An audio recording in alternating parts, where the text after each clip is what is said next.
When I was in middle school, I lived with my younger sister Callie, who was 3 at the time, and my mom in a tiny apartment in a bad part of town. My mom had left my dad when we were young, and she had become the sole provider for my family ever since. One of her cousins worked at the local McDonald's, which was not far from where we lived, so that was where my mom would drop me off until she got home from work and could pick us up. I was responsible for watching Callie during this time. While it might sound like kind of an annoying job to have, I didn't mind it at all. My mom's cousin would give both of us free food, and I could work on homework while Callie played in the indoor playground. One night my mom was running late to pick us up and it was getting dark out. The restaurant was pretty quiet with only a few customers here and there. 2 men walked in the door and looked around. They both grabbed sodas and then sat down at a table right next to mine. I remember thinking it was strange because there were plenty of other open tables. I minded my own business and continued doing my homework, looking up every few minutes to make sure Callie was okay on the playground. I could see her clearly from where I was sitting. Suddenly, one of the men sat down at my table. It startled me, making me gasp out loud. The man apologized for scaring me and then told me the reason he had come over was that he thought he knew my dad. I explained to him that I hadn't seen my dad in years and that he wasn't even in the state. This didn't seem to faze the man as he went on to ask me questions about school, sports, and what I did for fun. I was so confused about why he was asking me this and why he even cared. He then noticed a cross necklace I was wearing and began asking me questions about my religion and where I went to church. Several minutes had gone by and I realized I hadn't checked on Callie. The man was blocking my vision of the play area. I craned my neck to look past him and I couldn't see her anywhere. Was she hiding in the tube slide? Had she come back in the dining area when I wasn't watching? I began to go into panic mode. The man was still asking me questions, but I stood up and told him that I needed to find my sister. I sprinted to the play area, scanning the area for Callie, who was nowhere in sight. I then glanced out the window into the parking lot just in time to see the man who had come in with the guy who had sat down at my table. He was carrying Callie, kicking and screaming, into a nearby truck. I screamed for my cousin to call 911 and told him that Callie was being kidnapped. My cousin is a big guy who was in his 20s at the time. He told his coworker to call 911 and he ran out into the parking lot with me, followed by 2 of his other male coworkers. By this point, the man was struggling to get Callie into the vehicle. When he saw my cousin and his coworkers coming towards him, he panicked and left my sister on the parking lot ground before jumping in his vehicle and driving off. Luckily, my cousin was able to get a picture of the license plate. The police were able to locate him, but not the man he had come in with that was trying to distract me at the time so I wouldn't see what was going on. I can't believe how close I came to probably never seeing my little sister again. When I was in high school, I worked at the local McDonald's to make some extra money and save up for college. I usually would start my shift at around 3:30 p.m. and would finish up around 9 p.m. As much as McDonald's gets a bad rep, it really wasn't a bad job. I worked with other kids my age, and we all made the best of it. On one particular day, it was about an hour until the end of my shift, and I was anxious to go home. It had been a long day, and I had a pile of homework waiting for me. The restaurant was pretty empty, and I was sweeping the floor when a disheveled-looking older man walked in. I sat my broom down and headed back to the register so I could take his order. The man approached the counter and stood there for a strangely long time. He wasn't looking at the menu, but instead staring at me, a creepy look on his face. After some time went by, I began to get uncomfortable, so I cleared my throat and asked him if he was ready to order. He finally spoke up and asked for only a Coke. After I put the money he gave me in the register, I got him his drink. When I reached out to hand it to him, his fingers grazed my hand in a way that definitely seemed purposeful. I reached my hand back quickly and turned away to go back to tidying up behind the counter. But I could still feel the man watching me and realized he hadn't moved. He hadn't even taken a sip of his drink. He was just standing there, staring at me with a bizarre smile on his face. I did my best to pretend I didn't see him. He then spoke up again and asked me what my name was. I thought this was odd because I was wearing a name tag at the time that was visible. I told him my name anyway, but his questions didn't stop there.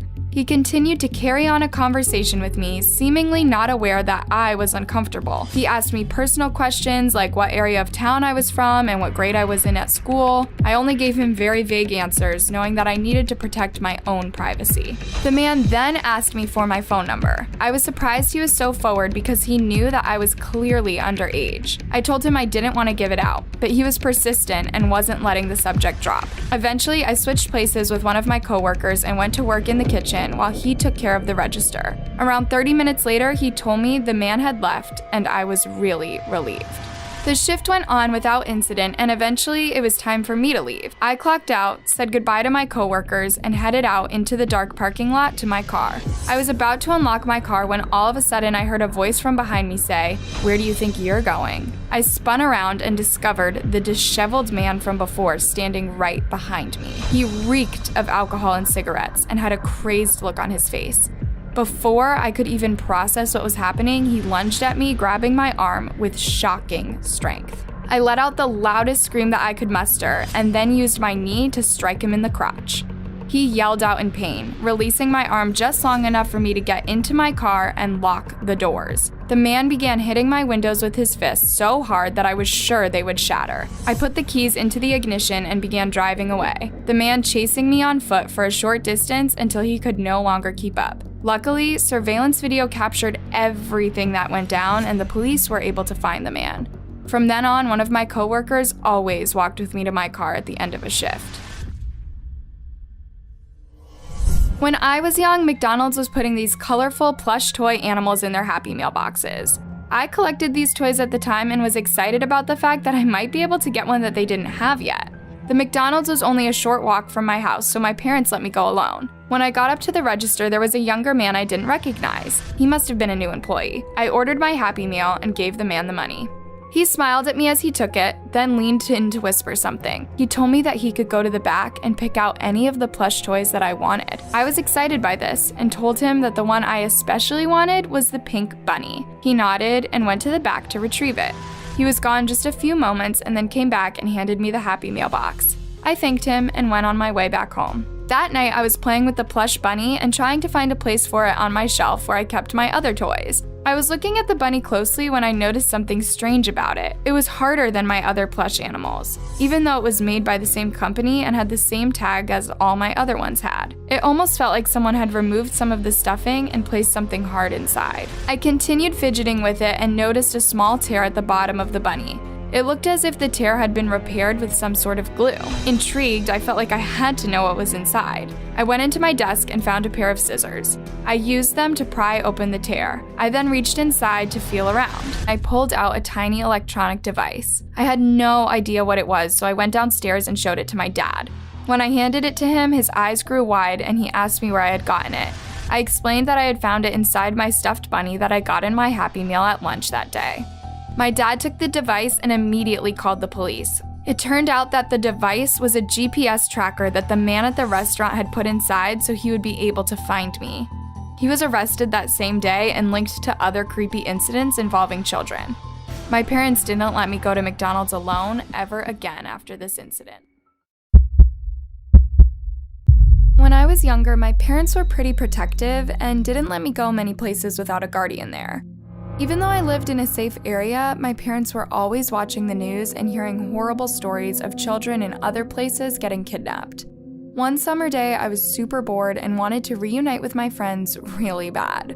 One of my friends suggested in our group chat that we meet up at a local outdoor mall and get some drinks at the Starbucks there. I knew it was going to be difficult to get my parents' permission, but after telling them that there would be several other girls with me the whole time, they finally agreed. My mom dropped me off right in front of the Starbucks, reminding me to stick with my friends and to text her as soon as I was ready to be picked up. I agreed and hurried off to my friends who were standing outside. None of us were really old enough at the time to be into coffee very much, but I think going to Starbucks made us feel like we were mature and grown up. We went inside and all ordered the same drink, a mocha frappuccino, which tasted like a milkshake anyway. The two friends I was with went to reserve a table for us while I waited by the counter to pick up our drinks when they were ready. It was the middle of the day, so the Starbucks was moderately crowded. It was mostly women and teenage girls.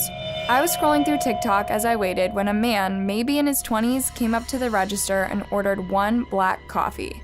After paying, he went and stood alongside me where the drinks were placed when they were finished. Even though I wasn't looking at him, I had the definite feeling that he was staring at me for some reason. I avoided eye contact and continued to scroll on my phone. "You're kind of young to be drinking coffee, aren't you, little lady?" the man said. At this remark, I looked up at him and took in his expression. He was staring at me intently, a smirk on his face. "Oh, I only got a Frappuccino," I answered with a nervous laugh. I was hoping the conversation would end there, but he continued to talk to me and ask me if I was there alone. I told him I wasn't and gestured towards where my friends were sitting. I could tell my friends had picked up on the interaction because they were watching me closely, a slight look of concern on their face. Luckily, the last one of our drinks came out right then, and I quickly gathered them all up and headed to the table. My friends immediately asked me if I knew the man I had been speaking to at the counter. I told them no, I had never met him in my life, and he was just some creepy, over-friendly stranger. We shrugged off the incident and began catching up about everything we had been doing during summer break. Partway through our conversation, I noticed that the man from the counter had sat down at the table next to us. He was by himself. I wanted to turn and see if he was watching us, but I didn't want to bring any attention to myself. I wondered if my friends had noticed where he was sitting too, but I didn't bring it up. About an hour passed by and our cups were empty. One of my friends proposed that we walk down the street and visit the Forever 21 store that was also located within the shopping area. I agreed and we headed out of the Starbucks store and began making our way down the street. We had only been walking for 5 minutes or so when I had the urge to look over my shoulder and take in my surroundings. My blood went cold when I realized the man from Starbucks was a short distance behind us. I told myself it was a coincidence, but I knew it was weird that after all that time at Starbucks, he just so happened to leave right after we did. I didn't say anything to my friends, not wanting to scare them. We reached Forever 21 and headed directly to the back of the store where the graphic t-shirts were located.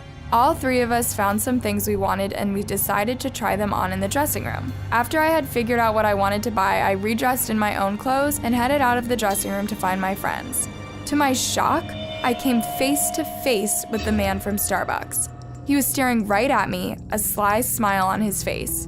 "Funny to see you here," he said. I knew for a fact he had followed us, / this time I did not laugh or smile.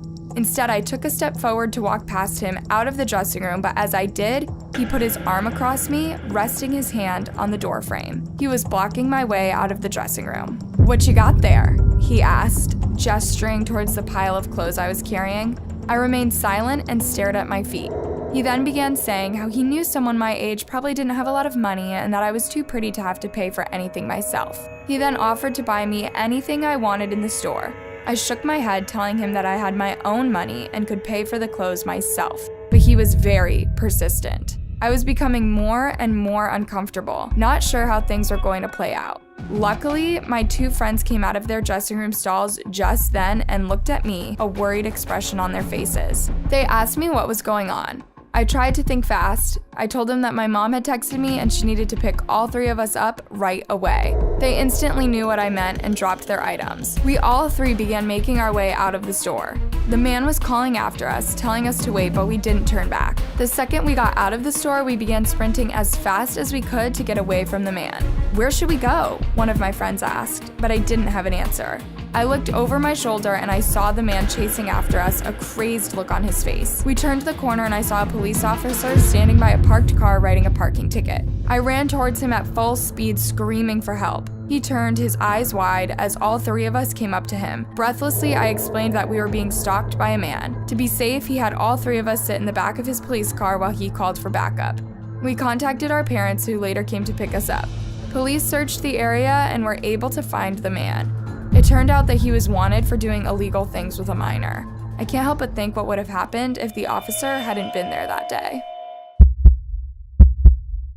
When I was in high school, I worked as a barista at Starbucks to make a little extra money. While it could be stressful at times, it was a fun job for the most part. Because of school, all of my shifts had to be late in the afternoon till evening time. I would get home from school, eat dinner really quick, then head to my shift. Sometimes I would stay at work until 8 p.m. or even closing time. One day, I was at work with only 2 other employees. One of the girls who was supposed to be there that day was feeling sick, so she went home early. We were technically short-staffed, but considering it was the evening, we had less customers than usual, so we weren't really struggling. It was the quarantine time, so the inside of the Starbucks was closed, and you could only go through the drive-thru. This meant less work for us because we didn't have to spend as much time keeping the inside of the store clean while simultaneously serving customers at 2 different locations. There was a lull in customers, and so I was organizing our supplies and writing down what items we were running out of and what we were going to need to order. The 2 girls I was working with were making drinks and running the register whenever a customer appeared. Because we weren't busy, I decided to mop the floors. I was in the middle of cleaning when all of a sudden there was a loud bang that made me jump. I looked up and saw a man wearing tattered clothes banging at the glass door. The door was locked since no customers were allowed in. I walked up to the door and gestured for the man to go to the drive-thru. I wasn't about to open the door and talk to him. The man continued to bang on the door for a minute or 2, appearing enraged.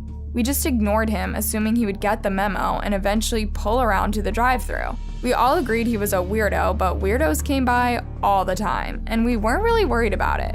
I was heading towards the back of the store where the drive-thru window was when all of a sudden I heard more banging, causing all 3 of us to gasp. "Oh my gosh," I heard the girl running the window say, and I looked up to see the man standing there, banging on the window.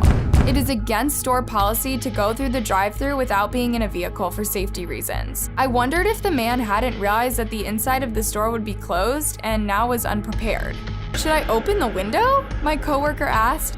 I told her to open it just a crack to see what the guy wanted. At this point, it was about 9 p.m. and we didn't have any other customers in line. As soon as she cracked open the window, I could tell the guy was crazy. He began screaming at us to open up the doors, and when we wouldn't, he started threatening us. "Close the window," I yelled to my coworker, but before she could, the man lurched forward and slammed it back open, shattering the glass.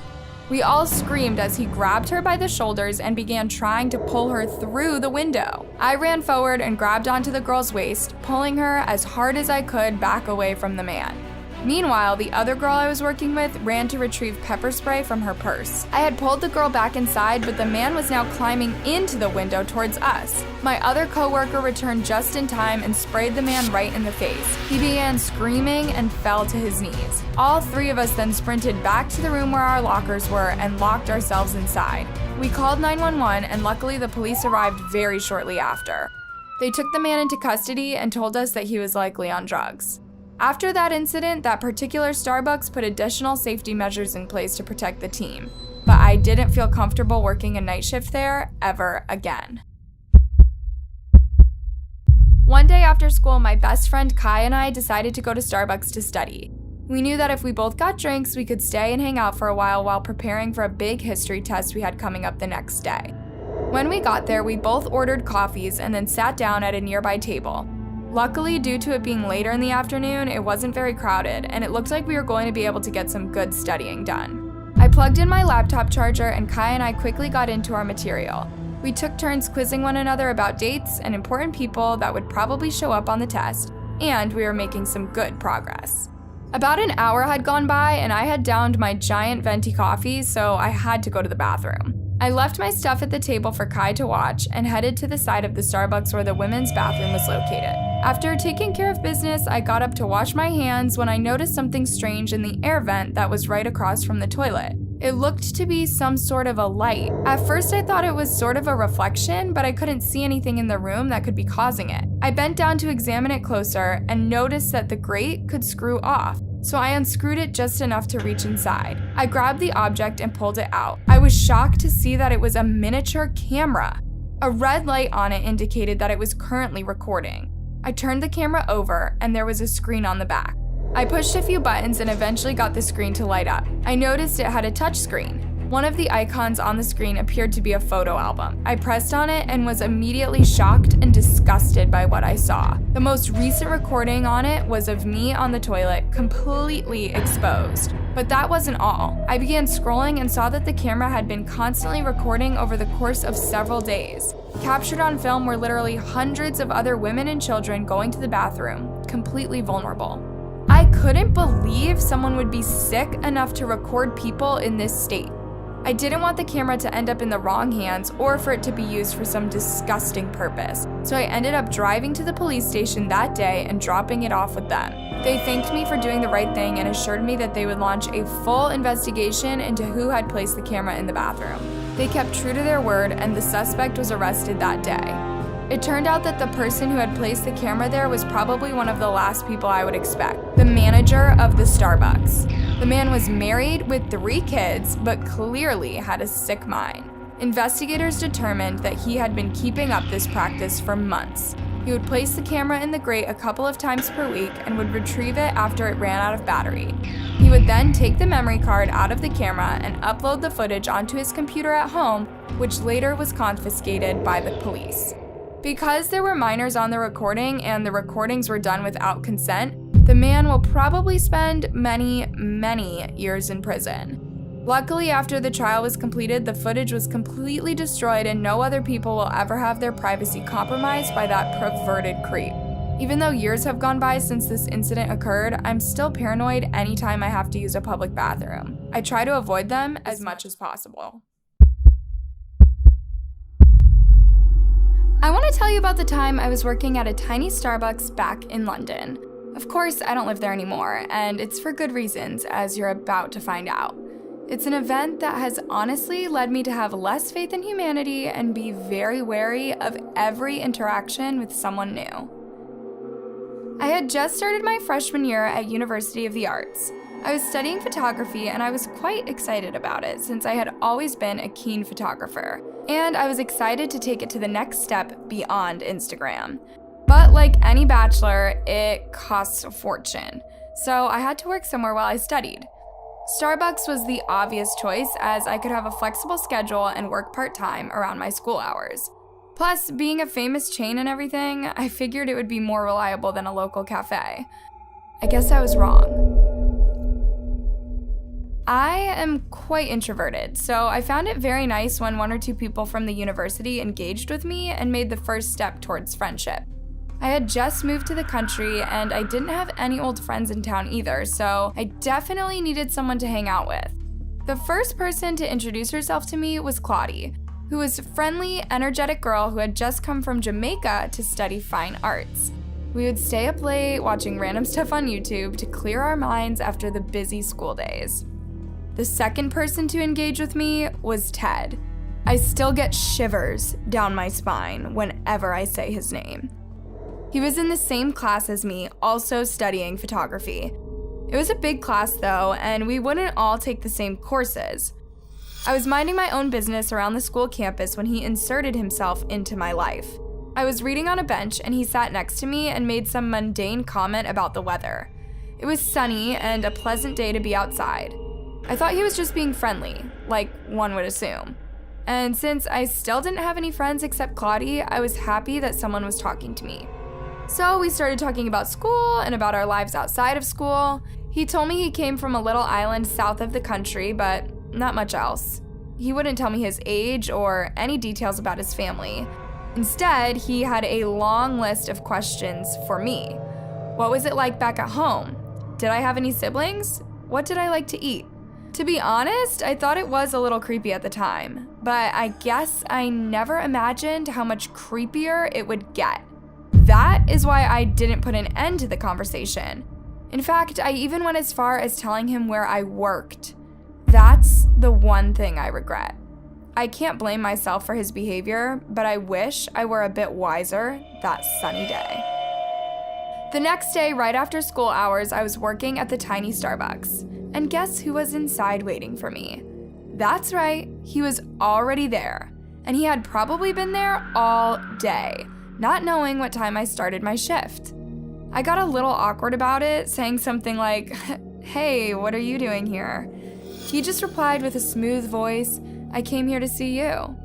Sure, that would have been a nice thing to hear from your boyfriend, but not from a near stranger. He was way too intense from the get-go. I said, "Okay, cool," which sounded very dumb in my head, but I literally didn't know what to respond to his creepiness. I just carried on with my job there and ignored him, hoping he would leave. He sat down on a sofa and sipped his coffee slowly while looking at me. Every now and then, he would look out the window, maybe to make it look like he wasn't completely crazy. I would try to catch very quick glimpses of him, to see if he was still there without making any eye contact. I felt my cheeks getting really hot, and at one point, I even burned myself with a customer's coffee. I just couldn't get my work done because of him. 20 really long minutes later, he got up and left. He whispered a bye-bye in my direction, and I yelled bye back at him, only to feel super embarrassed right after. Why did I yell? Clearly, I wasn't myself around him. Then, the pictures started. Remember, he was studying photography as well? Being the creep that he was, he soon learned my schedule at Starbucks and would come by whenever I'd be working. It was horrible. When I saw him come in, I would act like I was really busy so I wouldn't have to talk to him. And because I'm the introverted type, I found it very hard to confront him and tell him to simply go away and stop bothering me. Anyway, during his third or so unsolicited visit, he pulled out his camera and pointed it my way. You've got to be kidding me, I thought out loud and spilled a drink. My work colleague noticed my reaction and asked me, "What's wrong?"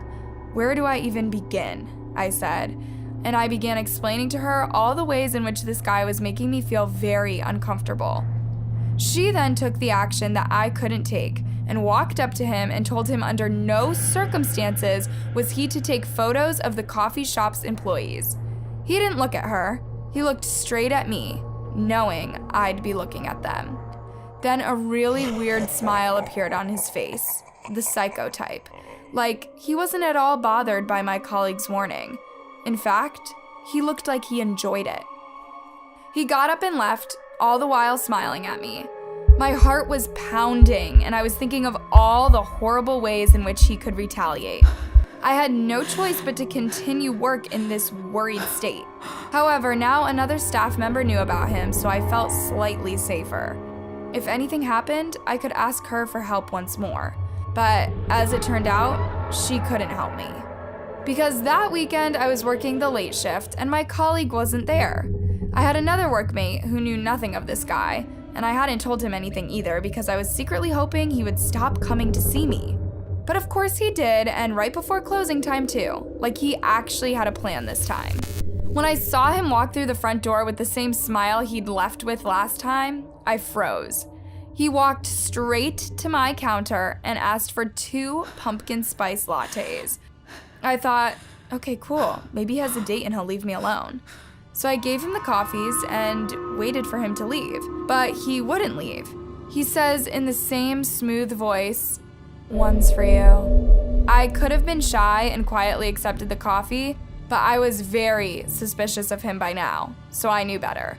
I said, "Sorry, I don't actually drink coffee this late. You can offer it to Stanley though," and pointed to my colleague. Stanley came over and we both looked at Ted, being very reticent of offering the drink to Stanley. Stanley and I looked at each other and silently agreed that Ted's behavior was off limits. We kicked him out with confidence. Stanley even grabbed the broomstick. And that night, I called the police and told them how this creep followed me, took photos of me, and nearly got me to drink a spiked coffee. I don't know what happened to him after that because I never saw him again. Wherever he went, I hope he's not spiking anyone else's drink. Anyway, enjoy your college years, but beware of the creeps. I started going to Starbucks when I was 15 or 16, mostly because I was following the crowd I was with, but also because I was a fool for their chai latte. However, I was about to find out you can have a very negative experience inside a Starbucks too. So negative that as much as I love my chai lattes, I stopped going to Starbucks throughout the rest of my high school years. My friends were mostly my age, but often my older sister Nina would tag along with me after school. She was in college, and the college was around the same area as my school. She was always friendly with my classmates, and that proved to be a mistake. At one point, one of my classmates, Ryan, developed a thing for her. But Nina was engaged, and of course she didn't want to cheat on her fiancé with a guy 4 years younger than her. Ryan didn't care though. He kept complimenting my sister in exaggerated ways, and he would touch her in ways that just weren't appropriate, considering he knew she was engaged. Unfortunately, Nina's fiance wasn't around that much as he was a traveling dancer, always on tour. And my classmates weren't protective of Nina either, as they were. Well, they were 16 and this whole display just amused them. So that left me in charge of defending my sister because it seemed like nothing she would do mattered. Although I tried pushing Ryan out of my group or sneaking to Starbucks without him, somehow he would still find ways to tag along. Once, Nina and I were waiting in line when Ryan simply hopped on my sister's back and yelled, "Surprise!" Ugh, so distasteful. Eventually, Nina stopped coming to Starbucks with us, and I felt sad about this. I liked it when she was a part of my group, and I didn't want to have to leave the group either. Bar this guy, everyone else was super nice and smart. But he was just something else. Over the next few days, Ryan started showing his anger towards me. He probably felt that I was responsible for pushing Nina away from him. He just couldn't see that she was not interested in him. So he decided he was going to get his revenge on me. One day after school, we did our usual Starbucks run when Ryan suggested he was going to get a round of coffee for everyone. He even ordered a chai latte for me, remembering my usual choice. What he didn't remember though was that I always ordered a soy one because I'm vegan. And because by now I had a suspicion as to what was happening, I kept a close eye on him when he picked up the drinks. Yep, he opened the lid to my chai latte and dropped something inside. I couldn't believe my eyes. I mean, I knew he was shady, but to go that far to get your revenge? He offered me the chai latte with a stupid smirk on his face. So I returned the smirk and said, "No thanks, I think it's got regular milk in it." His face turned red, his eyes were bulging, and in the blink of an eye, he just spilled the latte all over my clothes. Needless to say, my other classmates were watching the show and couldn't believe what happened either. They immediately excluded Ryan from our group, and to be honest, I think he went on to exclude himself from school as I never saw him in my class or down the hallways either. He was probably ashamed of how things escalated within just a month. Well, good riddance.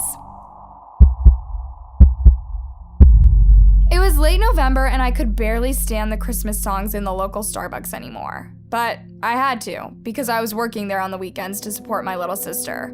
My parents were not exactly the most reliable family.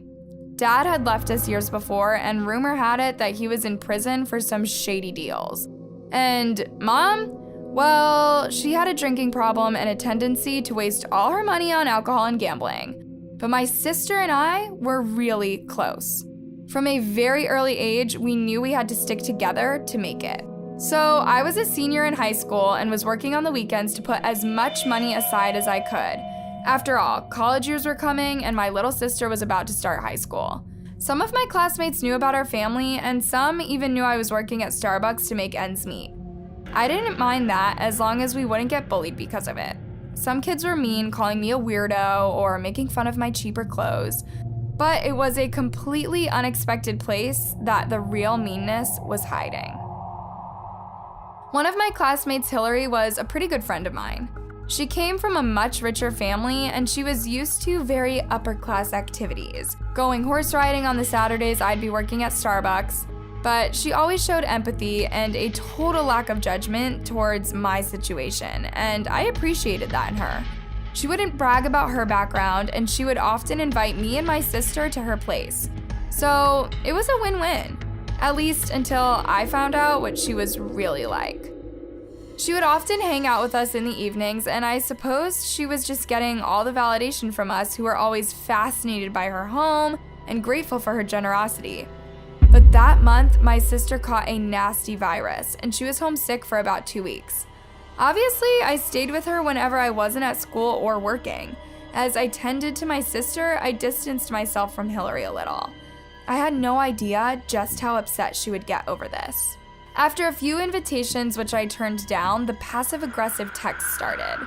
"Oh, I guess you just suddenly forgot about all the things I've done for you," she would write. Or, "Oh, sorry, I didn't realize you never liked my amazing house." What kind of person was she? I would have never become friends with her if I knew this was her view of our friendship. But now it was too late. I just ignored her arrogant texts and hoped that the atmosphere would just die out. But she didn't feel the same way. So on that late November Sunday morning, Hillary decided to visit me at the Starbucks. An unexpected thing for her, who would usually hang out in much fancier places during the weekends. Silly as I was, I thought that maybe this was a nice thing, that she had come to apologize for her behavior. And for a moment, she had me believe it.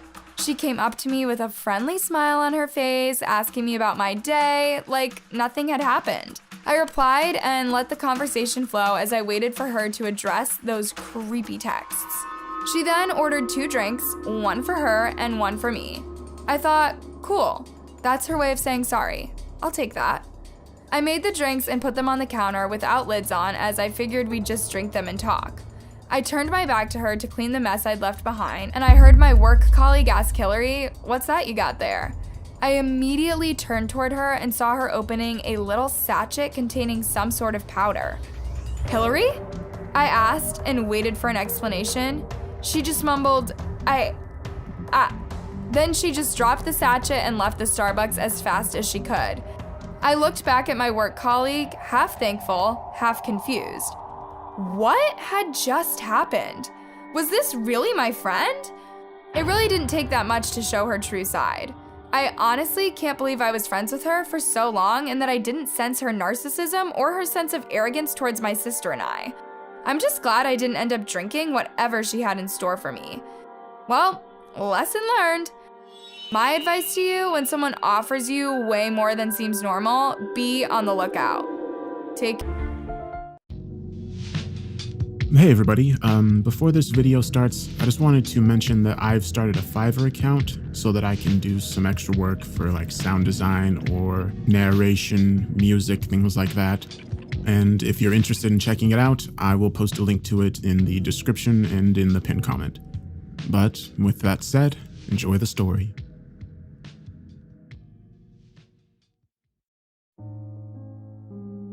I'm not going to tell you much about myself. I won't recount my life story here, if only because it's irrelevant. Suffice to say, I'm an ordinary guy with a well-paid but uninteresting job. A job that allows me to pursue my 2 passions in life, traveling and history. From a young age, I've always been fascinated with history, and particularly military history, having studied the subject in school and college. As an adult, I continue to devour books while using my downtime to visit museums and former battlefields across the globe. I've been everywhere from the beaches of Normandy to the jungles of Southeast Asia, and have visited institutions as diverse as the Imperial War Museum in London to the Military Museum of the Chinese People's Revolution in Beijing. Some may call it a morbid fascination with death and destruction, but I have a great admiration and respect for those men and women who fought so hard and often gave their lives for causes they held so dear, and I believe their sacrifices should be remembered. Likewise, I'm a great believer in the old adage, a generation which ignores history has no past and no future. In addition to my travels, I am also a member of several online forums and groups along with other military history enthusiasts from various parts of the world. Our aim is not only to engage in lively debate, but also to exchange knowledge and finds. You see, there are many small and obscure military museums dotted across the globe, linked to battles and conflicts which few people are aware of. Often, these small part-time exhibits are run down and of poor quality, but sometimes we'll find hidden gems telling stories that never made it into the history books.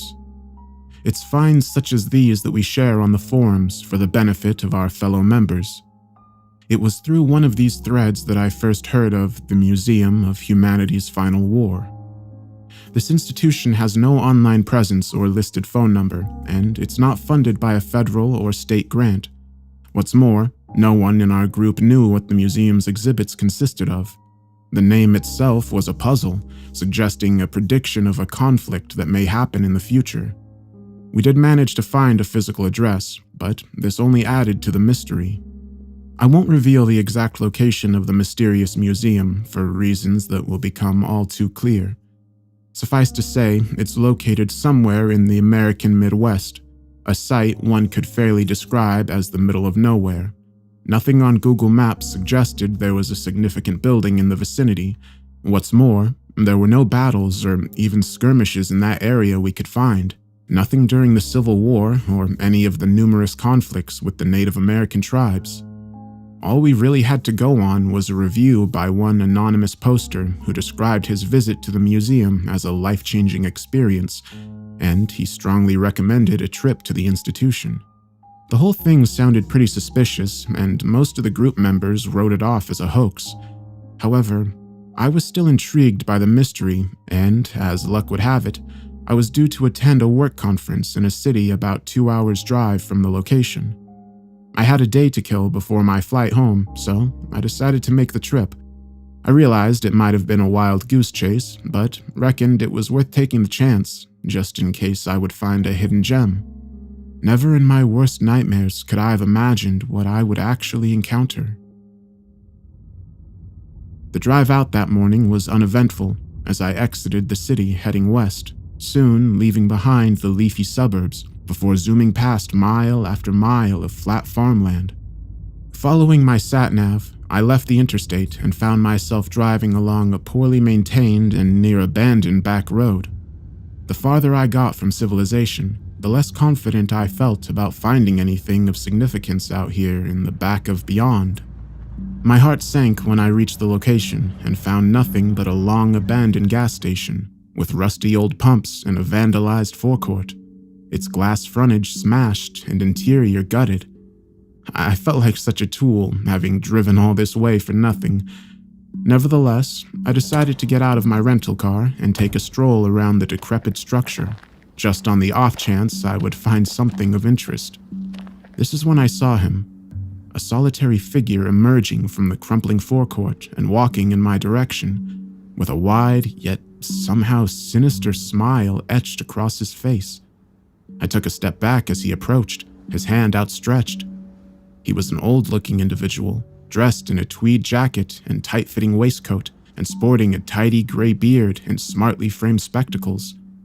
His wide smile looked put on, and there was a glint in his deep blue eyes which suggested a barely concealed malice. All in all, the man had an unusual appearance, although outwardly, he didn't look much different from other eccentric academic types you'd expect to find in offbeat locations. Nevertheless, there was something off about him which put me on edge. He didn't appear to pick up on my discomfort, however, as he continued to hold out his hand while speaking to me in a soft but clearly audible voice. "Good morning, sir. It's my pleasure to meet you. I trust your journey here wasn't too taxing." I didn't want to shake his hand, but felt obligated to do so. His grip was tight and his palm ice cold. I didn't quite know what to say, and so I muttered my reply. No, it was fine, thanks."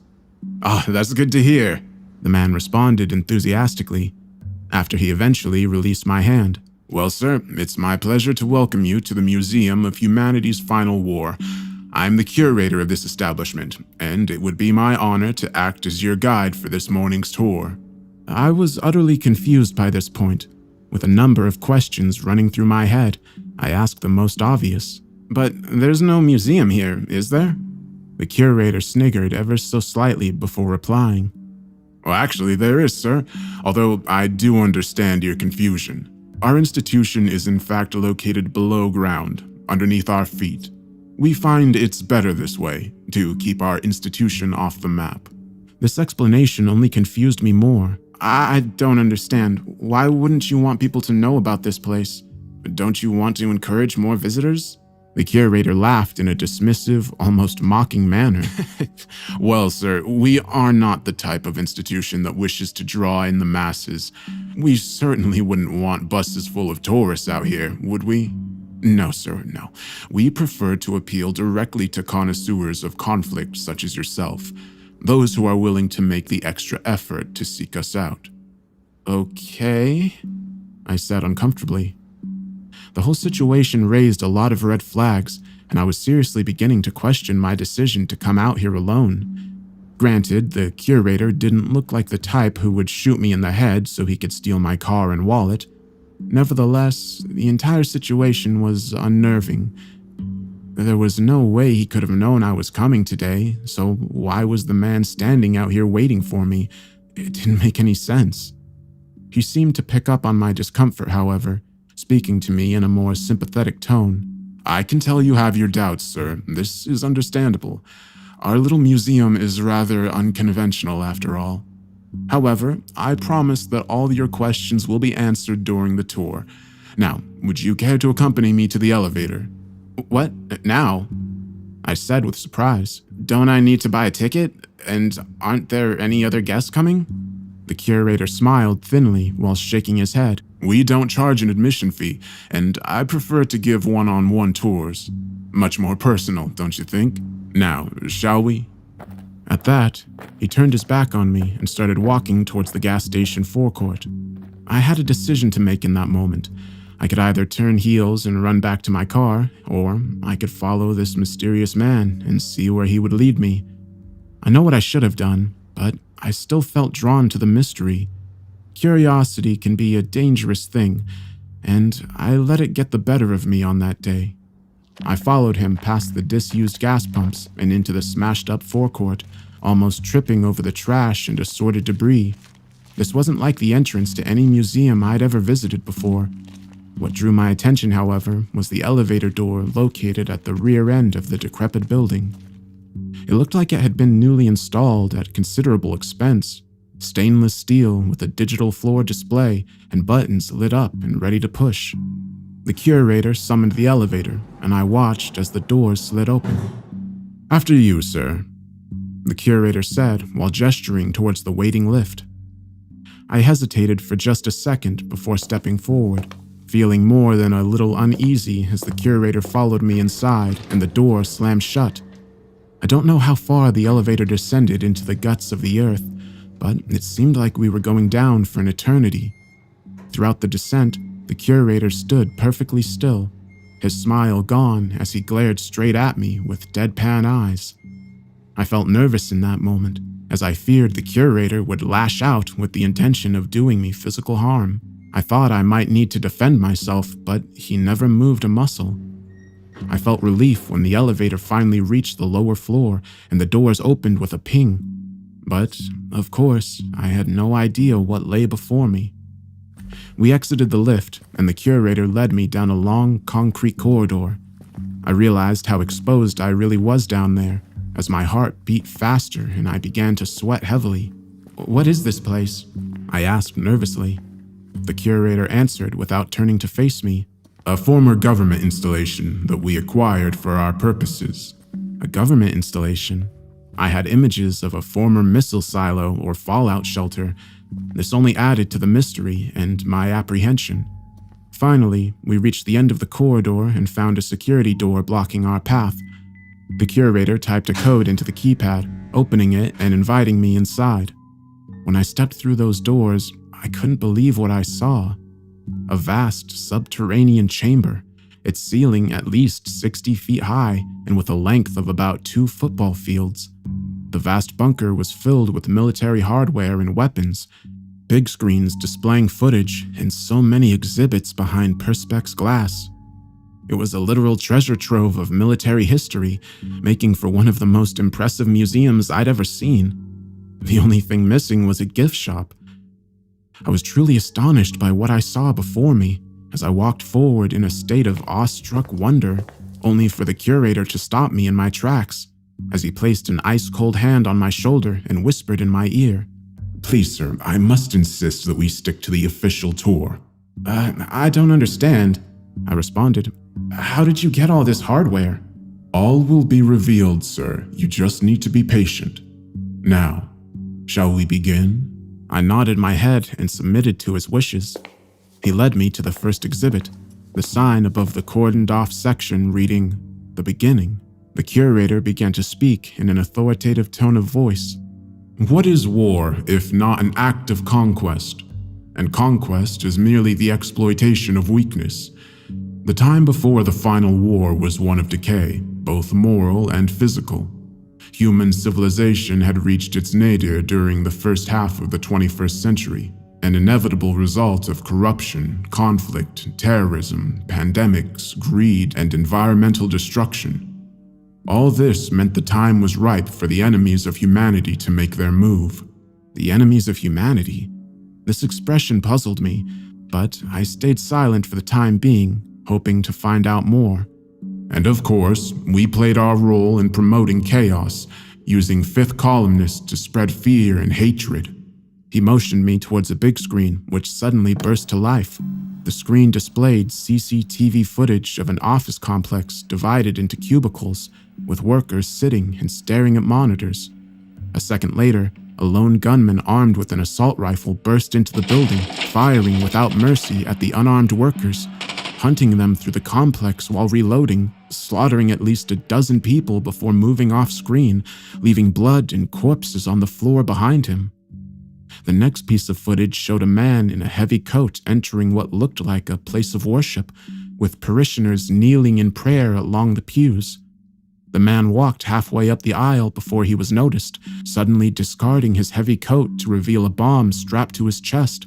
Before anyone could react, he detonated the device, and the camera feed was replaced by static. I found the footage of these terror attacks overly graphic and distasteful, but made no comment. Beside the video display were various exhibits behind glass, including an AR-15 assault rifle and a suicide bomber's vest, along with details of numerous other attacks, as well as various schemes to promote political division and manipulate financial markets. When I'd finished reviewing the exhibits and material, the curator led me to the next section of the museum, entitled The First Strike. No doubt you've heard of the 4 horsemen of the apocalypse: conquest, war, famine, and death. Well, horsemen are a bit old-fashioned for this modern age, and so, instead, we recruited 4 pilots, sleeper agents, trusted and respected after long and illustrious careers, the last people who would be suspected. When activated, our pilots took control of 4 flights, simultaneously coordinating 2 mid-air collisions, killing hundreds and spreading fear and confusion throughout the world. He switched on a video of news footage showing explosions in the sky and debris falling to the earth. I racked my brains but couldn't recall such a terror attack, although I noted there were similarities to the September 11th atrocity. "It's a terrible thing," I said, "but we've seen terror attacks like this before. How is this one any worse?" The curator nodded his head, smiling ever so slightly as he answered. "What mattered is not the number of casualties, but the people who died. One of the planes carried the Secretary General of the UN, the second held the wealthiest tech billionaire in the world, the third transported the head of the Roman Church, and the fourth? That was Air Force One, killing the US President and most of his senior staff." "I see," I replied, barely suppressing a smirk. "I reckoned I would have remembered if the President and the Pope had been killed by terrorists on the same day. Obviously, this was all fake, but why would anyone go to such efforts?" I thought about it for a moment, noting the great cost which must have gone into converting this space and the high production values of the news footage and the videos displayed. I reckoned a big Hollywood studio must be involved, and perhaps all this was to promote a new blockbuster movie. Maybe they were filming me right now, waiting to see my reaction. This was the only logical explanation I could think of, and so I decided to play along and see what happened. The curator talked me through the rest of the exhibit, which included debris from the downed planes and profiles of the victims, and then he moved on to the next area, entitled Shock and Awe. "The end of the world begins in a suitably climactic fashion," the curator continued, "with seemingly natural disasters of unprecedented ferocity. Earthquakes, volcanic eruptions, tsunamis. Thousands will die in a few short hours. But this is only the beginning." He motioned me towards a screen, showing footage of devastated city streets, mass floods washing away acres of farmland, and lines of thousands of refugees fleeing from disaster areas. Next, the news showed aerial shots of huge and deep sinkholes, dozens of them spread across fault lines on each and every continent. The newsreaders explained how each hole was hundreds of feet wide and of unknown depth, and all the experts interviewed were baffled by their sudden appearance. As I watched the footage, the curator whispered in my ear, offering an explanation with just 2 chilling words: "Hell's Mouth." The next screen showed what appeared to be satellite footage of one of the sinkholes. I was astonished to see dozens and then hundreds of what I could only describe as balls of fire emerging from the holes and firing in every direction. A wall of flame unlike anything I'd ever witnessed before. A narrator spoke over the footage in a monotone voice, explaining how each fireball was the size of an automobile and how they appeared to be guided by an unknown power, each with its own specific target. There are 1,000 sinkholes across the globe, the curator added, and thousands of fireballs emerge from each one, meaning millions of coordinated strikes upon every nation-state on the planet. More clips followed, and it became clear that the fireballs were virtually unstoppable. In one scene, a surface-to-air missile was fired, but simply passed through the flaming orb, not even diverting it from its course. The next clip showed a squadron of F-22 Raptors flying in formation, all suddenly being struck in mid-air, blown to smithereens before either their pilots or automated defense system could react. The footage switched to iconic buildings across the world: the White House, Pentagon, Westminster, the Kremlin, and the Great Hall of the People, to name but a few. They were all in flames, burning to the ground after multiple strikes. I had to admit that it looked very realistic, even if the destruction of famous landmarks is something of a disaster movie cliché. Alongside the big screens, there were a number of props on display, including the charred remains of the Resolute desk, normally found in the Oval Office. The shock and awe offensive was a success, the curator continued, crippling global governments and military commands. The scene is set for the commencement of the ground campaign. He then led me to the next exhibit, simply called Invasion. This was the largest section of the museum so far, and what I saw in there really shook me to my very core. A projection on a big screen showed a series of shocking images of carnage and death. The first showed a massive aircraft carrier on the open sea. The warship appeared to be sailing in calm seas. That was until the water around it began bubbling as if it was boiling. A huge shadow appeared under the surface, the type which could only have been cast by a sea creature of unbelievable size. The Leviathan did not surface, but instead extended its 8 enormous tentacles, each being 40 to 50 feet thick. The tentacles tightened their deadly grip around the body of the vast warship, using immense strength to pull it downwards into the water. I watched in awestruck horror as the aircraft carrier was turned on its side, throwing planes and helpless sailors into the boiling waters below. Next was an aerial shot of a beach, suddenly assaulted by huge serpent-like creatures that emerged from the waves, slithering across the sands towards a waiting line of soldiers and police who attempted to mount a defense to little effect. They fired upon the snakes with rifles and pistols, but the serpents kept on coming. In a moment, they were on top of the defenders, literally devouring the men by swallowing them whole. With the defenses defeated, the monsters were free to attack the city beyond. The curator had remained silent for several minutes, letting the footage speak for itself, although he did offer a short commentary before the next scene. Our offensive was assisted by local allies, although many of them were not exactly willing participants. To emphasize the point, I watched a film of an open plaza, which I recognized as being Tiananmen Square in Beijing. A company of Chinese troops had set up a defensive perimeter only to be assaulted by thousands of citizens in a zombified state, screaming bloody murder as they literally threw themselves at the line of heavily armored soldiers.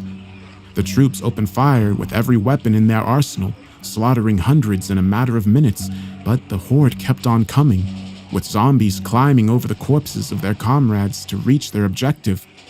Soon, the horde overwhelmed the soldiers, literally ripping the troops to pieces and soiling the plaza with their blood and guts. It was horrific, but there was worse to come. The next shot showed the helmet cams of soldiers moving through a forested area in the dark, using night vision to survey their surroundings. I heard them speak with one another through their headsets. They all had British accents, making me think they must be UK Special Forces, most likely from the SAS. The atmosphere was tense, and it seemed like the troops were expecting an attack or ambush at any moment. Suddenly, there was a rapid burst of movement on the path ahead as a creature leapt upon the lead soldier before he was able to react, dragging his body into the underbrush. The man's screams were still audible as the commander gave the order to open fire, and the screen was filled with tracer bullets and the chaos of battle. More attacks followed, with soldiers being sliced to pieces or dragged into the tree line by creatures that moved so quickly they were impossible to take down. And then, the soldiers with the helmet cam looked up, seeing a monster perched on a tree directly above his head. He illuminated the creature with a torch mounted on his gun, revealing what I can only describe as a werewolf, its teeth and claws razor sharp and its eyes burning a demonic red. The soldier pulled the trigger a split second after the werewolf leapt from the tree, but it was already too late. The monster tore into him, ripping and shredding his flesh in a violent frenzy. The man screamed before his camera feed cut out. The final scene in the reel was the most shocking. The camera view showed a city street somewhere in the US, a city transformed into a war zone. A party of American troops had set up a roadblock and were facing an enemy as yet unseen. The ground shook, indicating that something huge and powerful was making its way down the street. And a moment later, it came into view. A huge demon, easily 50 to 60 feet tall. It had the head of a bull, with horns and a snout filled with enormous teeth, and eyes burning as red as the sun. And its mighty legs like those of a goat, complete with cloven hooves that cracked the tarmac as the monstrosity marched along the suburban street. The soldiers opened fire with assault rifles and a machine gun mounted on top of an armored Humvee, but their bullets had no effect, merely bouncing off the beast's body as if its hide was made of steel. Suddenly, a projectile was fired from somewhere off-screen, probably a shoulder-mounted missile or RPG. The projectile struck the demon in its torso, causing the beast to roar aloud in pain and anger. The monster reacted by pulling a weapon from its sheath, a sword made of fire and at least the length of 2 men. With one mighty sweep, it took out a dozen soldiers, literally cutting them in 2, smearing the streets with their guts and internal organs. Men screamed as the demon used his sword to smash through the roof of a Humvee before it continued its thumping advance down the blood-strewn street. A moment later, 2 demons, both as large and strong as their leader, marched into the shot, finishing off any survivors with their swords or by crushing them underneath their hooves. There were many other scenes of brutal atrocities and monsters stalking the earth, but as hard-hitting as the footage had been, it was nothing compared to the exhibits located in this section of the museum. The footage directed me towards a group of dummy soldiers behind the glass, a dozen troops from different armies. American, Russian, Chinese, Indian, and others, all dressed in their national combat uniforms and with assault rifles pinned to their chests. It was only on closer inspection that I realized it wasn't plastic mannequins dressed up in uniforms, but rather mummified corpses. Dead men with discolored skin, their eyes removed and empty sockets staring out at me. The bodies were frighteningly realistic and totally grotesque. I looked to the curator for an explanation, but he merely shrugged his shoulders before answering. I would like to say they fought bravely, but the truth is, most of humanity's armies were crushed in a matter of days. I shook my head in disbelief, astonished at the lengths they'd gone to. Still mesmerized, I wandered through the rest of the exhibits as the curator patiently waited for me to finish. Above my head, hanging from the ceiling, was the fuselage of a F-35 Lightning jet. One of its wings had been shot off, but otherwise it was nearly intact. I looked to its smashed-up cockpit and noted that the charred remains of the pilot were still inside. Below the aircraft sat a Russian T-14 Armata tank, with a huge hole clearly visible through the top of its turret, making it look like a pierced tin can. There were many more vehicles and weapons on display, state-of-the-art military hardware, which would have cost millions to manufacture and maintain, now reduced to useless pieces of junk. It was an extraordinary yet horrifying sight to behold, and I began to question the motives of whoever had set this all up. When I finished my review, the curator pointed me to another big screen and offered me further narrative. The surviving remnants of Earth's political and military leaders hold themselves up in their bunkers during the final days.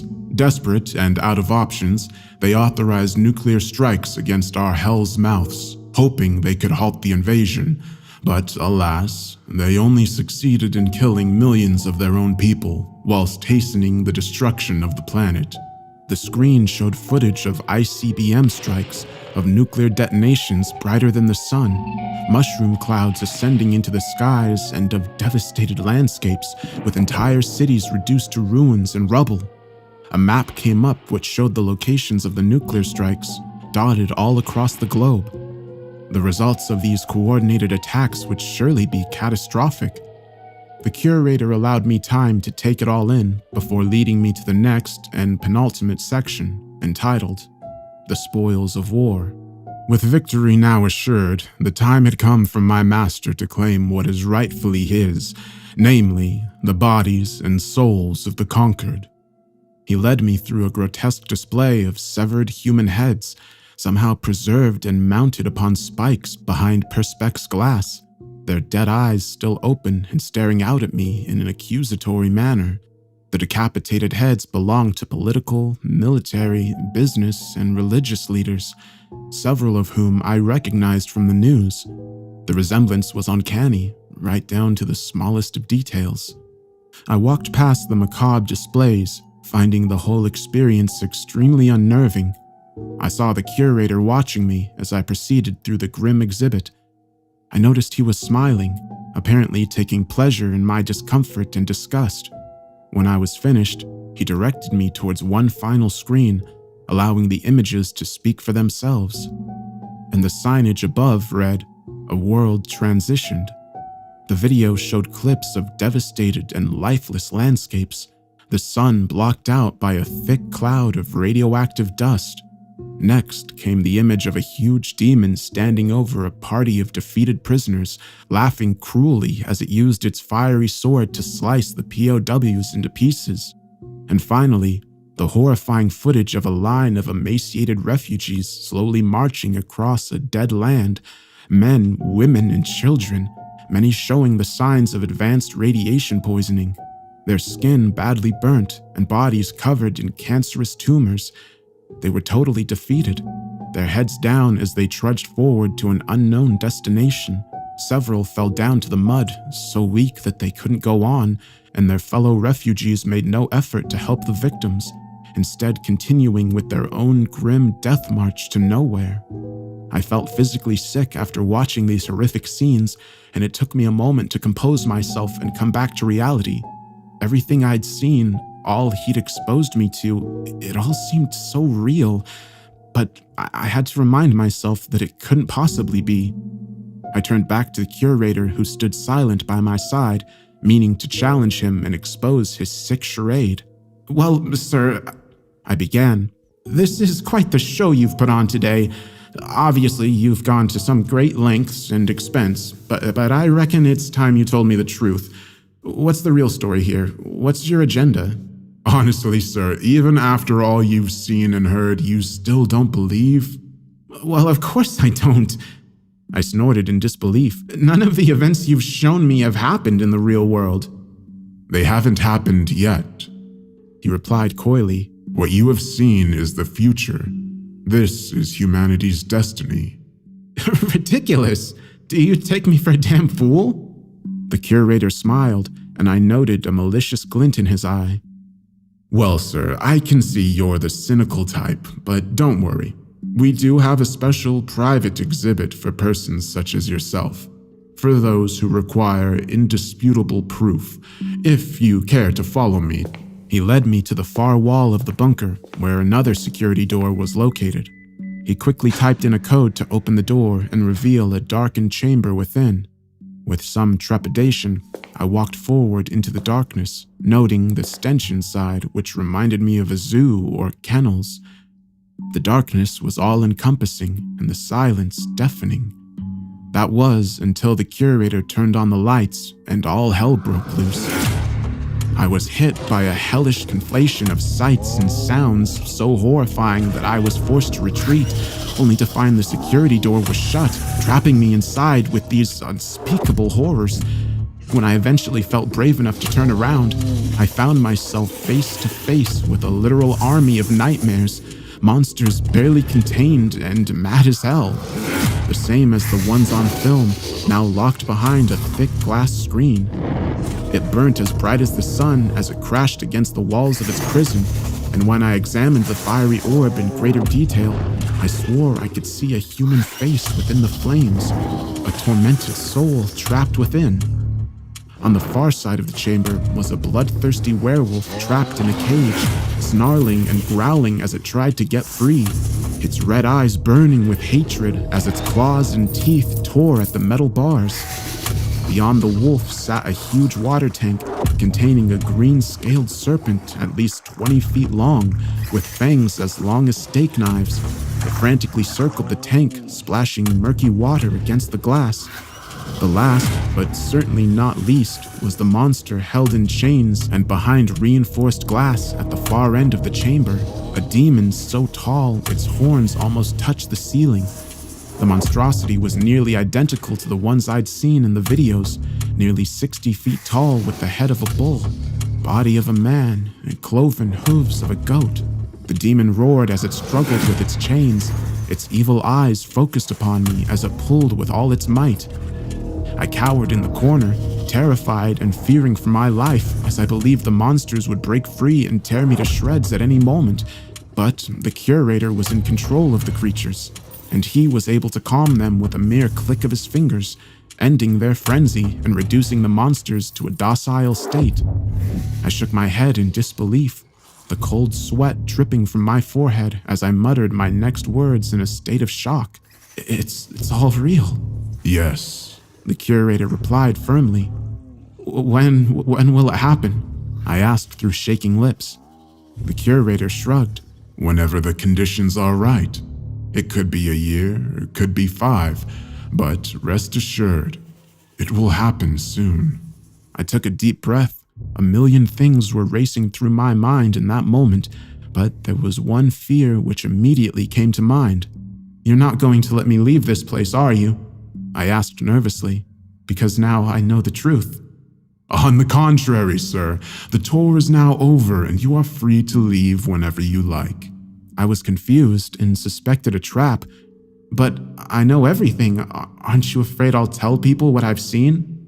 Tell whoever you want, he answered with a dismissive shrug. No one will believe you.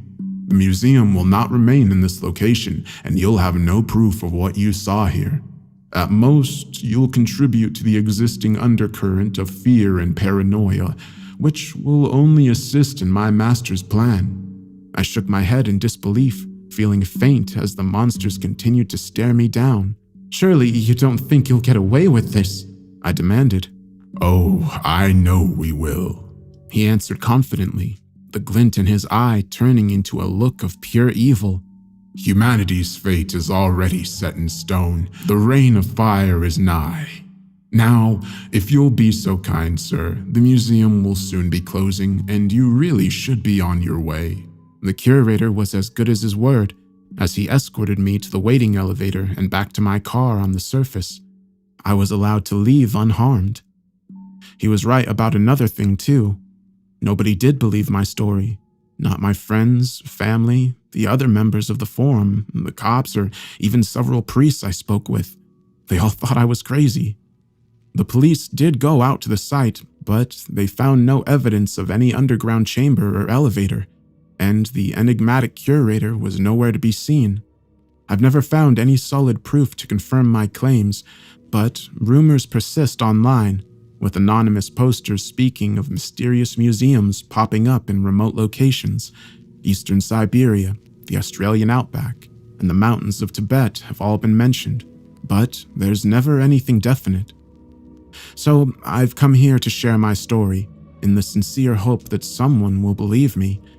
The things I've seen, the horrors revealed to me, I just can't live with them. I don't believe humanity's fate is inevitable. We must fight back. whether it be by conventional means or with the help of a higher power.